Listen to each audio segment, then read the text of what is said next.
Si vous êtes du type à s'aventurer dans l'inconnu, cette vidéo vous exposera les lacs qui, bien que paradisiaques, pourraient vous coûter la vie si vous décidez de vous y aventurer. Les lacs monstres. Mammoth Mountain est l'une des meilleures zones pour le ski et snowboard en Californie. Cependant, au fin fond du domaine existe un endroit littéralement mort. C'est le lac Horseshoe, ou bien ce qui l'entoure. Arbres morts et vierge d'animaux, le lac Horseshoe héberge une vérité sordide. Le lac donne sur la Mammoth Mountain, qui est un volcan. En 1989, des tremblements se sont produits, ayant ouvert une brèche, laissant s'échapper depuis lors des quantités considérables de CO2 dans l'air, mais aussi dans le sol, à raison d'entre 20 à 95%, ce qui a causé la mort de 40 hectares d'arbres qui, pour vivre, ne doivent pas dépasser 1% de CO2 dans la terre. Pire encore, le CO2 s'échappant de la terre se cumule dans les creux et les endroits fermes, tels que les tentes, ce qui représente toujours un réel danger d'asphyxie qui peut survenir d'un moment à un autre si vous décidez d'y poser vos tentes. D'ailleurs, en 2006, 3 skieurs y ont perdu la vie par asphyxie. Les lacs explosifs. Dans le monde, il existe 3 énormes lacs qui, en eux, résident une redoutable bombe à retardement. Le lac Nyos, c'est le lac Mulun au Cameroun, et le lac Kivu entre le Rwanda et le Congo en Afrique.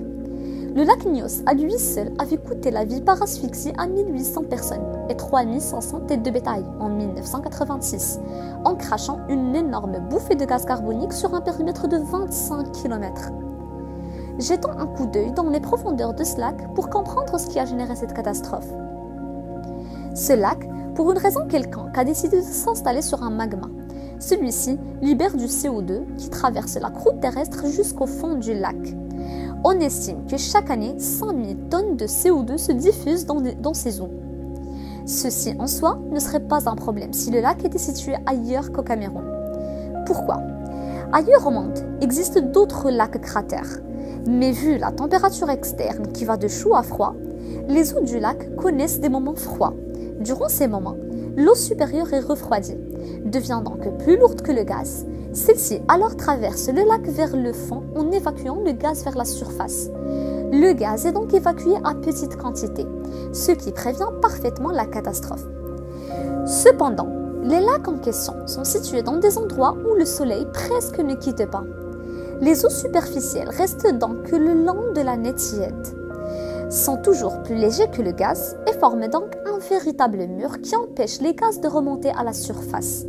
Le gaz s'accumule le long des années pour atteindre des quantités énormes, voire des centaines de millions de tonnes.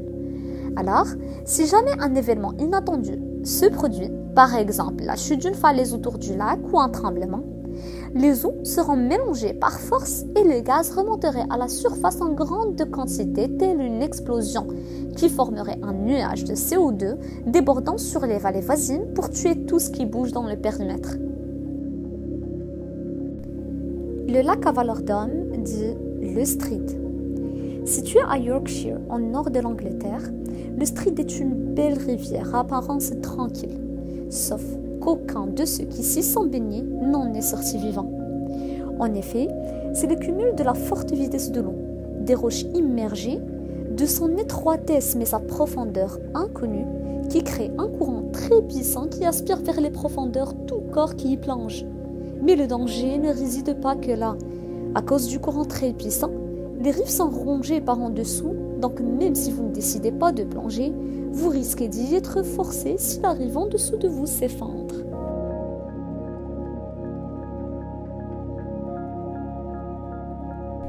Le lac vide ou lac Pustoï. Situé dans la région de Kemerovo, en Sibérie, le Pustoï contient de l'eau fraîche. Sa composition chimique est conforme à toutes les normes. Des hommes l'ont même essayé et l'ont comparé à du champagne car il contient de petites bulles de gaz naturel sans danger pour la santé humaine. Or, il est vide de toute forme de vie. Ni poissons, ni plantes marines, voire même les oiseaux ne s'y approchent pas.